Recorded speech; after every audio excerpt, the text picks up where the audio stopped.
चंद्रपूर नावाच्या गावामध्ये एक बैजू राहत होता. तो त्याचा ठेकेदार विक्रमच्या इथे तिथल्या विठा तोडायचं आणि जोडायचं काम करत होता. तसं तर बैजूची पत्नीही होती, पण तो प्रत्येक वेळी त्याचा ठेकेदार विक्रम याच्या सोबतच राहायचा. पूर्ण दिवस वीट तोडून आणि जोडून त्या दिवसाचा पगार विक्रमकडून घेऊन घरी जात असायचा. बैजूची बायको घरामध्ये कधी कधी शिवण कामाचं काम करत असायची आणि कधी कधी मोकळ्या वेळामध्ये तिथे असलेल्या लहान मुलांना शिकवण्याचं काम करायची. साधा जीवन उच्च विचार. बस आजची दिहाडी निघून जावी. उद्या रीमाला एक सुंदरशी साडी आणून देईल. खूप मेहनतीनं काम करतोय बैजू, मेहनत करत राहा. आणि एवढं बोलून ठेकेदार तिथून निघून जातो. तेव्हा बैजूला तिथल्या जमिनीमध्ये गाडलेला एक नक्षा सापडतो. जसं बैजू त्या नक्षाला उचलतो त्याला ते उघडल्यानंतर काहीच कळत नाही आणि नक्षा घेऊन जाऊन त्याचा ठेकेदार विक्रम याला देतो. मालक, मला काम करता करता हा एक नक्षा मिळाला, जवळच्या जमिनीजवळ. बघा तर यात काय लिहिलं आहे. आण दाखव तर काय आहे. यात तर काही विचित्र भाषा लिहिली आहे. तेच तर मी पण नाही समजू शकलो. बैजू आणि विक्रम त्या नक्षाला घेऊन त्यांच्या गावाचे सिद्ध पुरुष बाबा प्रेमलाल जवळ जातात. बैजू, तू इथेच बाहेर थांब. मी जाऊन बाबाजींसोबत बोलणं करून येतो. जसं तुम्ही म्हणाल. बैजू विक्रमच्या सांगण्यानुसार बाहेरच थांबतो. बाबाजी, हा नक्षा माझ्या नौकर बैजूला मिळाला. यात काय लिहिलं आहे हे आम्हाला कळत नाही आहे आणि हा कुठला नक्षा आहे हे मला देऊन दे आणि जाऊन दूर बसून जा. अलख निरंजन. विक्रमने अगदी तसंच केलं. जेव्हा त्या बाबाने नक्षाला उघडलं त्यामधून प्रकाश येऊ लागला. त्या नक्षाला बघून बाबा म्हणाले, तुझा नौकर खूप भाग्यशाली आहे. ज्याच्या हाती हा नक्षा लागला त्याने नक्कीच काही पुण्याचं काम केलं असेल, तेव्हाच त्याच्या हाती हा नक्षा आला आहे. हो, तो बाहेरच उभा आहे. तुम्ही म्हणाल तर त्याला बोलवून घेऊ. हा नक्षा एक मोठ्या मायावी केसरच्या झरण्याचा नक्षा आहे. केसरचा झरणा? वा बाबा वा. जर केसराच्या झरण्याला मी शोधू आणि ते विकून धनवान बनून जाऊ तर ही तर माझ्यासाठी खूप मोठी गोष्ट आहे. ह्या नक्षाला समज आणि त्याच्या मागे जा. तुला नक्की तुझी मंजिल मिळून जाईल. विक्रम त्या बाबाच्या म्हणण्यानुसार लगेचच त्या नक्षाच्या मदतीने बैजू सोबत केसरच्या झरण्याला शोधू लागला. मालक, वाटतंय तुम्ही नक्षा बरोबर नाही बघितला. इथे तर सगळीकडे झाडच झाड आहे. काय तो बाबा ढोंगी तर नाही? चुप राहा आणि नक्षाच्या हिशोबाने चल. विक्रमने जसा तो नक्षा पाहिला, नक्षा चमकू लागला आणि नंतर विक्रम बैजू सोबत जिथे उभा होता तिथली जमीन बाजूला सरकू लागली. वाचवा, हे आम्ही कुठे जात आहोत मालक? हे देवा, ही जमीन आम्हाला कुठे घेऊन चालली आहे? खाली पडल्यानंतर दोघेही बेशुद्ध झाले आणि जसं त्यांचे डोळे उघडले ते दोघेही एका केशरच्या झरण्यामध्ये होते. कमाल झाली. मी माल झालो. हे कुठल्या स्वप्नाशिवाय कमी पण नाही. हा सर्व केसरचा झरणा माझा आहे. मी ह्या केसरला विकून श्रीमंत होऊन जाईल आणि खूप धनवान बनून जाईल. पूर्ण जगावर राज्य करणार. आणि माझं काय होणार? मी पण या गोष्टीमध्ये मेहनत केली आहे आणि तुम्ही माझं कुठे नावच घेत नाही आहे. 2 कवडीचा नौकर, तुला असं नाही वाटत आहे की जास्त बोलतोय? ह्या केसरचा व्यापार करून मी खूप मोठा माणूस बनून जाईल. बघाल, तुम्हाला तुमची ही लालसा खूप भारी पडेल. मी आता इथून जातोय. विक्रम ओरडल्यानंतर बैजू त्या झरण्यामधून निघून जातो आणि विक्रम केसरचा खूप मोठा व्यापार करतो. विक्रम त्याच्या सगळ्या मजदुरांकडून केसरच्या झरण्यामधून केसर काढतो आणि त्यांना विकून तो खूप धनवान होतो. आणि बघता बघता तो नवीन गाडी, मोठा बंगला आणि सगळं काही विकत घेतो. आणि दुसरीकडे बैजू त्याच्या शेतामध्ये काम करू लागतो. तो नक्षा मला सापडला होता आणि झरण्याचे मजे मालिक घेऊन गेले. स्वतःला कोसून तुम्हाला काय मिळेल? ही गोष्ट तुम्हाला ठीक करायची असेल तर तुम्हाला जी ही माहिती ज्यांनी दिली त्यांच्याकडे जावं लागेल. तू ठीक बोललीस भाग्यवान. मी लवकर त्या बाबाला भेटायला जाईल आणि त्यांना जाऊन सगळं सांगील. बैजू रागाने त्या बाबाकडे जातो ज्यांनी नक्षा वाचून सांगितलं होतं. अलक निरंजन, ये बैजू, मी तुझीच वाट पाहत बसलो होतो. तुम्ही वाट तर बघणारच ना. तो छल कपटी ठेकेदार ज्याच्याजवळ आधीच एवढा पैसा आहे त्याला नक्षाच्या मदतीने केशरचा झरना दाखवून दिला आणि त्यांनी मला 1 फुटी कवडी पण नाही दिली. त्या पापी ठेकेदाराचा पाप तूच काढू शकतो. तो नक्षा तुझ्यासारख्या प्रामाणिक माणसाच्या नशिबातच होता. जसाच तुला मिळाला तो चमक उठला आणि केसरचा झरना वाहू लागला. मी काही समजलो नाही. माझ्यामुळे कसा झरणा वाहू लागला? मी तुला चांगल्याने समजून सांगतो. ही गोष्ट आहे तुझ्या मागच्या जन्माची. मागच्या जन्मी तू खूप मोठा राजा होतास. केशरची खेती तुझ्या राज्यात खूप प्रसिद्ध होती. जेव्हा तुझ्यावर दुसऱ्या राज्याने वार केला, तू सगळ्या राज्याचं केसर एका झरण्यात टाकून दिलास, जो फक्त तुला माहीत आहे. पण दुर्भाग्यवश तुझी मृत्यू होऊन गेली. पण विधीचं विधान हेच होतं. जसा तू नक्षा स्पर्श केला, केसरचा झरना परत वाहू लागला. याचा काही उपाय? आता मी असं काय करू ज्याने हे सगळं ठीक होऊन जाईल? त्या झरण्याच्या केसरवर फक्त माझा अधिकार आहे, ना की त्या छल कपटी ठेकेदाराचा. वैजूची समस्या बघून बाबाने त्याला एक खूप चांगला उपाय सांगितला. तुला त्या नक्षाला हातात घेऊन केसरच्या झरण्यामध्ये 3 वेळा डुबकी लावायची आहे. तुझी सगळी समस्या गायब होऊन जाणार. जसं तुम्ही म्हणाल बाबाजी, मी अगदी असंच करणार. वैजू ठेकेदार विक्रमच्या घरातून नक्षा चोरून केसरच्या झरण्याजवळ जातो आणि तिथं त्या नक्षाला पकडून 3 वेळा केसरच्या झरण्यामध्ये डुबकी मारतो. आणि जसं त्याची 3री डुबकी पूर्ण होते, त्या नक्षामधून आवाज येतो. तुझी सच्चाई, मेहनत आणि निष्ठामुळे मी पहिल्यांदाच खुश होते.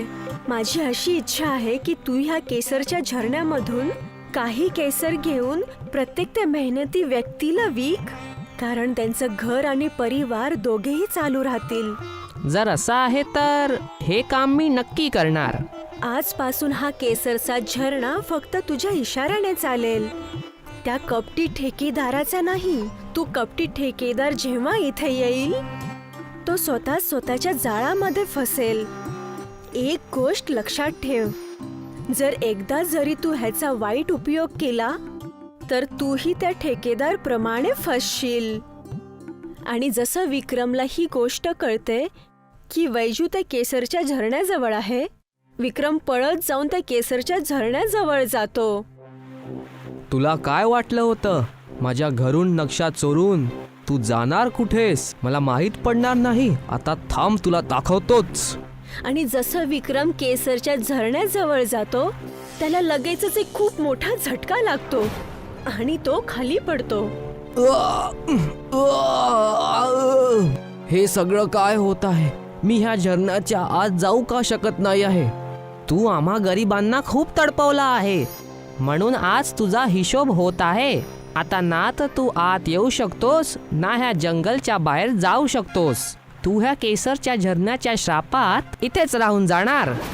वैजू विक्रमला तिथेच सोडून नक्षा घेऊन जातो. केसरचा झरणा आता वैजूचा झाला होता. वैजू केसरच्या झरण्याच्या मदतीने प्रत्येक मजदुरासाठी आणि छोट्या छोट्या व्यापारासोबत केसरचा धंदा करत होता आणि सगळ्यांची देखभालही करतो. एकदा सुंदरबन गावामध्ये गरमी खूप जास्त वाढली होती, ज्यामुळे शेती सुकत चालली होती. माहित नाही अचानक वातावरण का बदललं होतं. यावेळेस पावसाळ्यामध्येही आकाशामधून एकही ठिपका पाणी पडलं नव्हतं. सुंदरबन गावातले सगळे लोक खूप जास्त त्रासले होते आणि शेवटी त्यांना पाण्यासाठी गावोगावी भटकावं लागलं होतं. माहित नाही ह्या वेळेस इंद्रदेव आपल्यावरती का नाराज आहेत. पावसाळ्याचे दिवस आता संपत चालले आहेत, तरीही आकाशामध्ये थोडाही काळा ढग दिसत नाहीये. मला तर वाटतंय आपल्या चांगल्या गावाला कोणाची तरी नजर लागलेली आहे, तेव्हाच हे सगळं होतंय. नाहीतर आजपर्यंत असा काळ नाही बघावा लागला होता. मी ज्या वेळेस सुंदरवन गावाचं नाव घेते तर मला ते सगळे मनमोहक सुंदर फूल, मनाला मोहक करणारे सगळे नजारे आठवतात. राधिका डोळे बंद करते आणि आजपासूनचे 2 वर्षापूर्वीचे सुंदरबन गाव आठवते. सुंदरबन खूपच सुंदर वाटत आहे. सूर्याच्या उगवते वेळी सूर्याचा पहिला प्रकाश पडताच गावामध्ये चमक येते. चारी बाजूला फक्त हिरवळ आणि हिरवळच आहे. सगळ्या पक्ष्यांचा सकाळ सकाळ चिवचिवाट होत आहे आणि खाण्याच्या बंदोबस्तासाठी आकाशामध्ये झेप घेत आहेत. गावातल्या महिला विहिरीतून पाणी घेत आहेत. शेतकरी त्यांच्या बैलाला घेऊन त्यांच्या शेताकडे जात आहेत.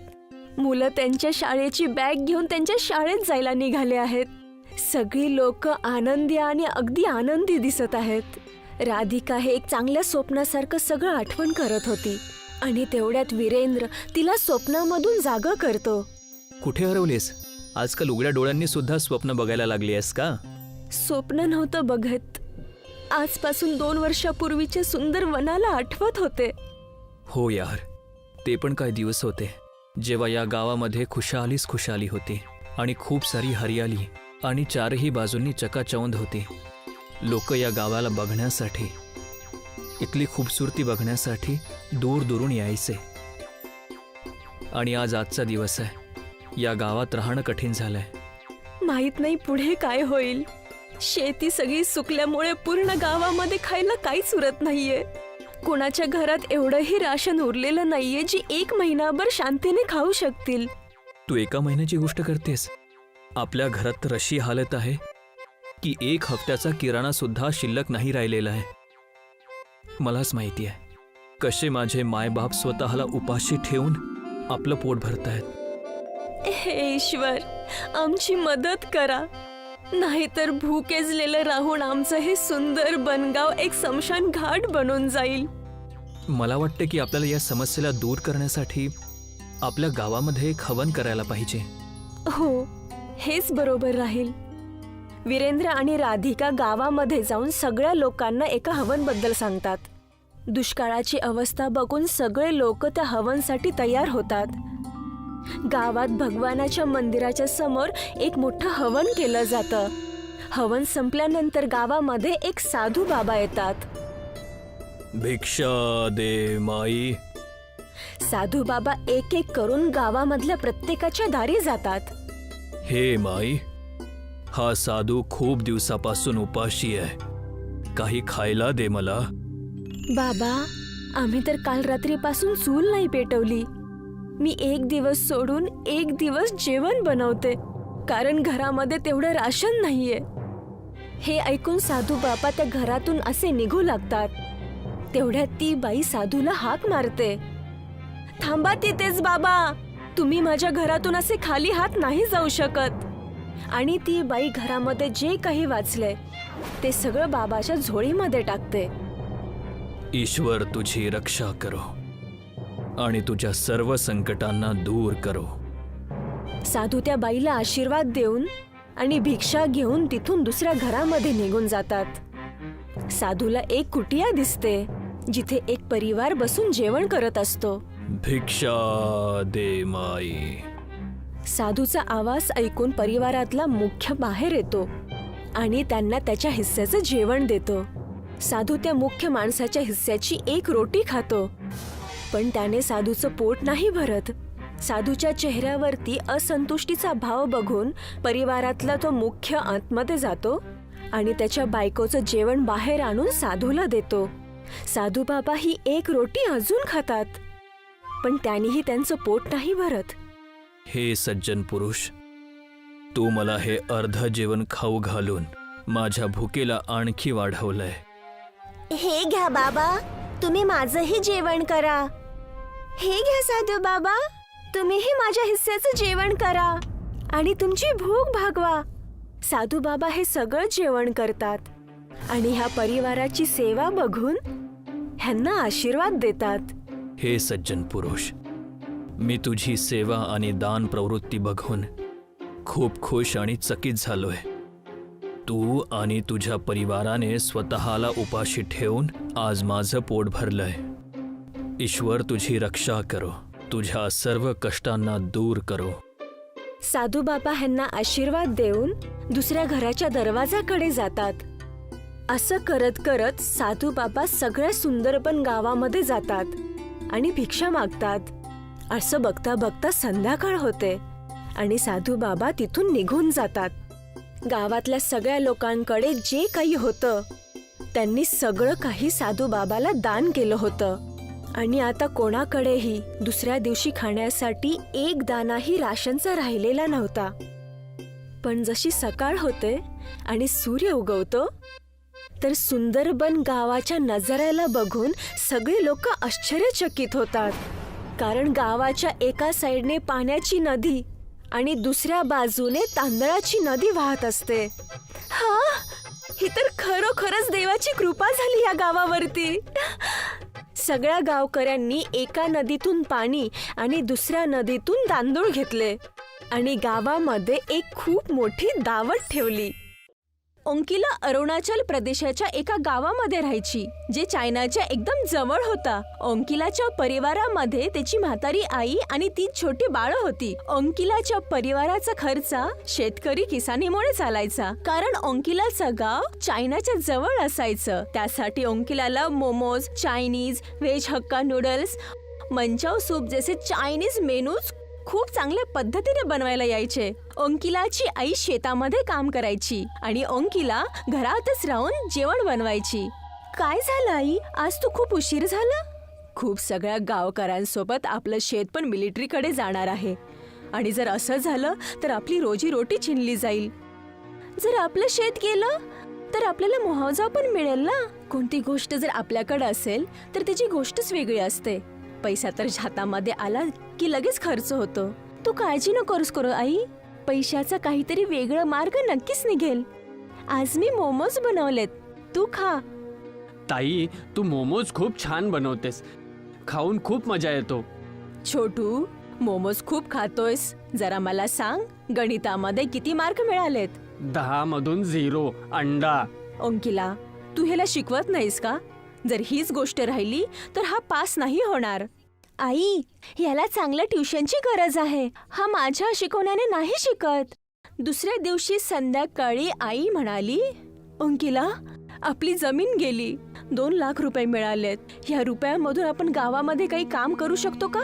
आई, गावामध्ये तर कोणतं काम नाहीये. मी शहरामध्ये जाते. कोणता कामधंदा सेट झाला तर मी तुला पैसे पाठवत राहील. पण तू कोणत्या शहरामध्ये जाणार? मी दिल्लीला निघून जाईल आई. तू विशाखापट्टणम जा. तिथे आपल्या गावाचा नोरेन काम करतो. परदेशामध्ये आपलं कोणी ओळखीचं असेल तर आपली खूप मदत होते. ओंकिला आंध्र प्रदेशमध्ये समुद्राच्या किनाऱ्यावरती असलेलं शहर विशाखापट्टणम पोहोचली आणि आपल्या गावाचा मुलगा नोरेनला भेटली. मी इथे कामाच्या शोधामध्ये आले. तू मला कोणतं तरी काम दे ना. तुला काय येतं? मी सगळे चायनीज फूड बनवते. मी ज्या रेस्टॉरंटमध्ये काम करतो तिथे एका मोमोज बनवणाऱ्याची गरज आहे. मी माझ्या मालकासोबत बोलतो यावर. नॉरेनने रेस्टॉरंटचा मालिक विष्णू सोबत बोलला आणि ओंकिलाला मोमोज बनवण्याचं काम मिळालं. रेस्टॉरंट समुद्राच्या किनाऱ्यावरतीच होतं. लोक बीचवरती फिरायला यायचे आणि जेवण पण खूप चांगलं चालायचं. ओंकिलाच्या हाताचे टेस्टी मोमोज लोकांना खूप आवडत असायचे. रेस्टॉरंटचा मालिक विष्णू त्याची कमाई खूप वाढली होती. पण कमाई वाढल्यासोबतच विष्णू तिथल्या वर्कर सोबत त्यांची सॅलरी वाढवत नसायचा. तो ओंकिला फक्त 10,000 द्यायचा. ओंकिलासाठी बचत करणं आणि घरी पैसे पाठवणं खूप मुश्किल होत चाललं होतं. मला इथे येऊन अगदी 6 महिने झाले आहेत. मी घरी आतापर्यंत 8-10,000 रुपये पाठवलेत. आईसाठी खर्च करणं खूप मुश्किल होत असेल. दुसऱ्या दिवशी सकाळी ओंकिलाने रेस्टॉरंटच्या मालिकला म्हणाली, अंकल, माझी सॅलरी 15,000 करा. मी घरी पैसे नाही पाठवू शकत आहे. तर मी काय करू? मी काय तुझ्या परिवाराला पाळण्याचा ठेका घेऊन ठेवलाय का? मी तुला काम दिलं, हेच माझे तुझ्यावरती खूप मोठे उपकार आहेत. सॅलरी नाही वाढणार. जा, जाऊन आपलं काम कर. त्यावेळी ओंकिला जवळ दुसरं कामही नव्हतं. त्यासाठी तिने रेस्टॉरंट काम करणं चालूच ठेवलं. रेस्टॉरंट जवळ प्रत्येक वेळी कुत्रा यायचा. ओंकिलाने त्याचं नाव मोती ठेवलं होतं. मोती जेव्हा यायचा, ओंकिला त्याला 2 मोमोज खायला द्यायची.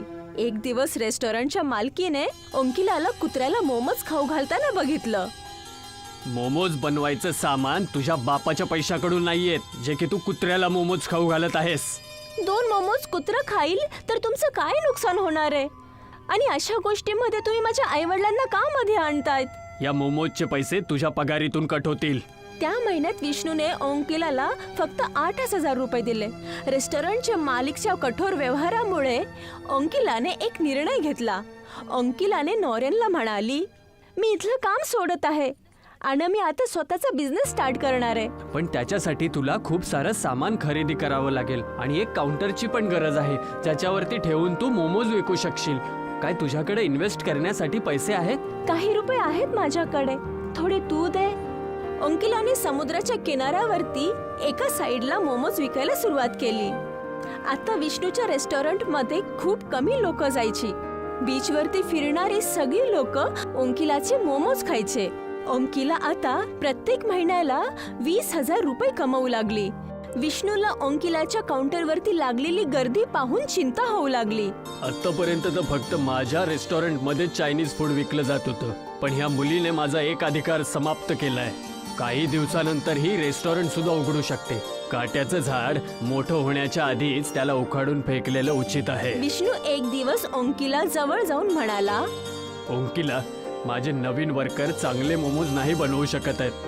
माझी इच्छा आहे की तू माझ्या रेस्टॉरंटमध्ये वापस ये. मी तुझी सॅलरी 2,000ने वाढवून देतो. नाही अंकल, आता मी 20,000 कमवते. मला तुमच्या रेस्टॉरंटमध्ये काम करण्याची गरज नाहीये. तर तू तुझा धंदा माझ्या रेस्टॉरंट पासून कुठंतरी दूर चालू कर. का करू? या बीचची सगळी जमीन तुमच्या वडिलांची आहे. अंकिलाच्या तोंडातून कडक उत्तर ऐकून विष्णूचं रक्त सळसळू लागलं. तुम्ही मोमोज व्यतिरिक्त दुसरं काही पण विकू शकता. तुम्ही त्याच्यावरती फोकस करा आणि जर तुम्ही ऍडजस्ट नाही करू शकत आहे तर तुम्ही तुमचं रेस्टॉरंट दुसरीकडे शिफ्ट करा. आतापर्यंत ती ही पोरगी मला पगार मागत फिरत होती आणि आता ही पोरगी मलाच उत्तर देत आहे. हिच्या अहंकाराला तोडून तोडून नाही टाकलं तर माझं सुद्धा नाव विष्णुचंद्र देसाई नाही. त्या रात्री जेव्हा अंकिला तिच्या रूमवरती पोहोचली तर 2 माणसांनी तिला पकडलं. जर तू तुझा धंदा विष्णू भाऊच्या धंद्यापासून दूर नाही केला तर हे तुझ्या परिवारासाठी बरोबर नाही राहणार. आमची पोहोच अरुणाचल प्रदेश पर्यंत आहे आणि तुझ्या परिवारापर्यंत सुद्धा आमची नजर राहीलच. दोन्ही माणसं अंकिलाला धमकी देऊन निघून गेले.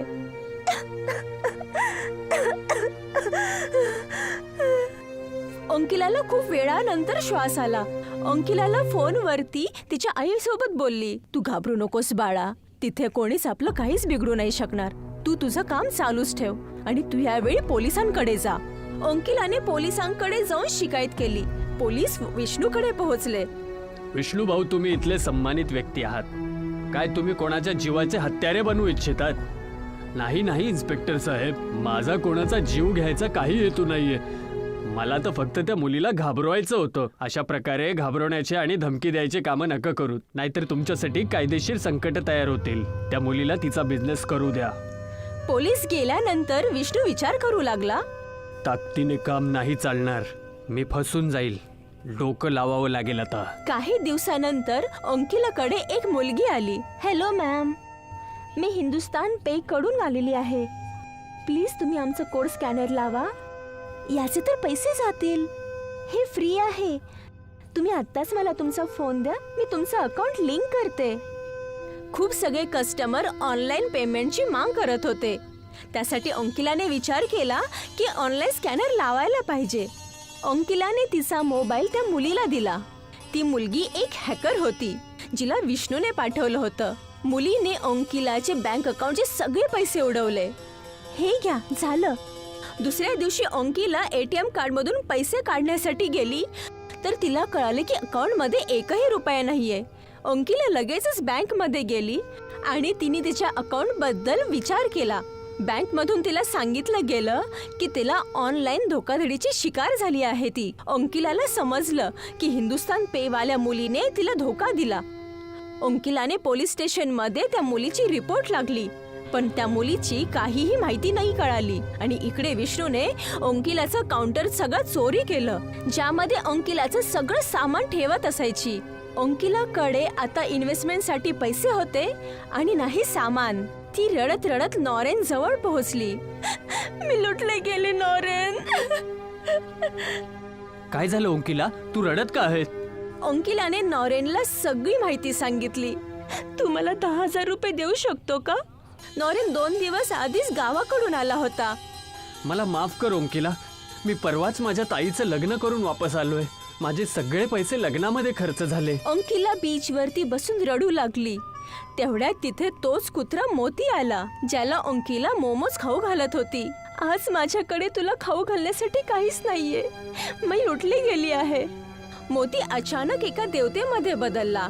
मी समुद्राचा देवता वरुण आहे आणि कुत्र्याच्या रूपामध्ये बीचवरती फिरून लोकांची परीक्षा घेत असतो. तुम्ही मला का दर्शन दिलं? मी तर कधी पूजा पाठही नाही करत. देव नेहमी कोणत्या तरी जीवित प्राण्यांच्या रूपामध्येच परीक्षा घेण्यासाठी येतो. वरुण देवताने अंकिलाला काही भेट दिली. या बीजांना समुद्राच्या रेतीवरती फिरव. त्यामधून जे झाडं येतील त्याला मोमोज लागून येतील, ज्याला फक्त तूच त्या झाडापासून वेगळं करू शकशील. असं बोलून वरुण देवता गायब झाले. अंकिलाने बीजांना रेतीवरती टाकलं आणि दुसऱ्याच दिवशी झाडं आली, ज्याच्यावरती मोमोजची फळं लागली होती. अंकिलाने मोमोजला तोडून एका कटोरीमध्ये ठेवलं आणि मोमोज विकू लागली. आणि मोमोजमध्ये तोच स्वाद होता जे अंकिलाने बनवलेल्या मोमोजमध्ये असायचा. विष्णूला जेव्हा कळालं की अंकिलाने रेतमध्ये मोमोजची फळं उगवली आहेत, तो रात्रीमध्येच त्या मोमोजच्या फळांच्या तिथे गेला. विष्णूने एकदम जोरात जोर लावला, पण एकही मोमोज नाही तुटलं आणि नाही एकही झाड जमिनीमधून आलं. विष्णू बाजारामधून काही जहरीले किडे घेऊन आला, जो शेताला नष्ट करतात. त्याने मोमोजच्या झाडांवरती किडांना छिडकलं. आता येईल मजा. पण तेवढ्यात तिथे एक मोठी समुद्राची लहर आली आणि सगळ्या मोमोजच्या झाडांमधल्या किड्यांना साफ केलं. विष्णू एका ट्रॉलीमध्ये खूप सगळी लाकडं आणली आणि त्याच लाकडांना मोमोजच्या झाडांवरती टाकलं आणि त्याच लाकडांवरती पेट्रोल लावून आग लावली. विष्णूला वाटलं की आता काम होऊन जाईल, पण तेवढ्यात बीचवरती खूप जास्त पाऊस होऊ लागला आणि आग विझली. या पावसाला सुद्धा आत्ताच यायचं होतं. तेवढ्यात नॉरेन तिथे आला. हे सगळं तुम्ही काय करत आहात सर? ओंकिलाने मला सांगितलं होतं की हे मोमोज कोणत्या तरी देवताचं वरदान आहे. तुम्ही याचं काहीच नाही बिघडू शकणार.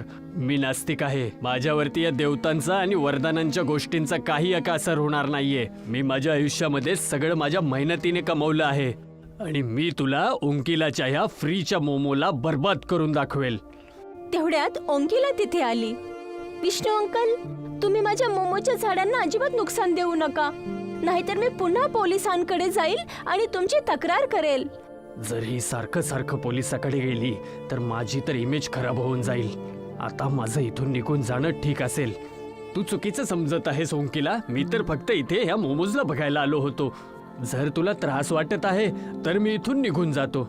नॉरेन, तू माझ्यासोबतच चल. विष्णू नॉरेनला सोबत घेऊन त्याच्या घरी पोहोचला. नॉरेन, तुला माझं एक काम करायचं आहे. कसलं काम सर? तू ओंकिलाच्या गावाला जा आणि कशा पण प्रकारे त्याच्या आईला आणि त्याच्या भावांना आजारी पाड.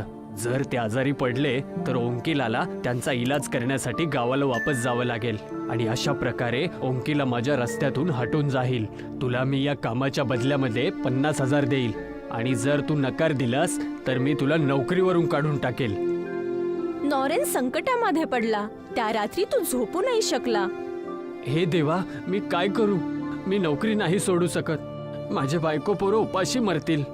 माझ्याकडे मालकाची ऑर्डर पूर्ण करण्याशिवाय दुसरा काही पर्याय नाही. पुढे जे होईल ते बघून घेता येईल. शेवटी मी हे स्वतःहून नाही करत आहे. मी हे सगळं मजबुरीमध्ये करत आहे. देवा, मला माफ कर. नॉरेन गाव गेला आणि अंकिलाच्या घरी मिठाईचा डब्बा घेऊन गेला. अंकिलाची आई नॉरेनची मावशी असायची. मावशी, मी नवीन मोटरसायकल विकत घेतली आहे. त्याच्यासाठी मिठाई घेऊन आलोय. अंकिलाची आई नॉरेनवरती खूप विश्वास करायची. खूप आनंदाची गोष्ट आहे बाळा. आणि बोल, घरामध्ये सगळं व्यवस्थितच आहे ना? आणि अंकिला कशी आहे? घरी सगळं नीट आहे आणि ओंकिलाची पण चांगली कमाई चालू आहे. तुमची मुलगी खूप मेहनती आहे. अशी मुलगी नशीबवाल्यांनाच मिळते. काही वेळ बोलल्यानंतर नॉरेन निघून गेला. अंकिलाची आई आणि त्याच्या भावांनी मिठाई खाल्ली. त्या सगळ्यांना बुखार आला आणि पूर्णपणे आजारी पडले. अंकिलाला तिच्या परिवाराची देखभालासाठी घरी यावं लागलं. आता मला कसलीच भीती नाही. आता या झाडांना मी उखाडू नाही शकत, पण नष्ट तर करूच शकतो. विष्णू एक रोलर घेऊन आला आणि त्या रोलरला पौधांवरती घालवलं. पण तरीही त्या पौध्यांचं काहीच नाही झालं. रोलर वरून निघून गेल्यानंतर झाडं पुन्हा तशीच उभी राहिली. विष्णू रागाने वेडा झाला. त्याला समोर तोच कुत्रा दिसला मोती. त्यांनी त्याचा राग त्या कुत्र्यावरती काढायचा विचार केला. आज मी या कुत्र्याला जिवंत नाही सोडणार. विष्णू कुत्र्यावरती रोलर घालवणारच होता. तेवढ्यात कुत्रा वरुण देवतामध्ये बदलला आणि वरुण देवताने विष्णूला रोलर सहित उचलून समुद्राच्या मधोमध फेकलं. वाचवा वाचवा, मला पोहायला नाही येत, मला वाचवा कोणीतरी. वरुण देवता त्याच्या जवळ जाऊन म्हणाले, मी तुला वाचवू शकतो, पण आधी मला वचन दे. ओंकिलाच्या कामामध्ये कुठलीही दुविधा उत्पन्न नाही करणार. मी वचन देतो, ओंकिलाच्या व्यापारामध्ये मी कुठल्याच प्रकारची बाधा नाही आणणार. तिचे पैसे सुद्धा वापस देईल आणि तिचे काउंटर सुद्धा. तेव्हा वरुण देवताने विष्णूला उचलून समुद्र किनारी फेकलं आणि ते तिथून गायब झाले. ते ओंकिलाच्या घरी पोहोचले आणि ओंकिलाच्या परिवाराला पण चांगलं केलं. ओंकिला शहरामध्ये परत आली आणि तिचा कामधंदा पहिल्यासारखा सुरू झाला.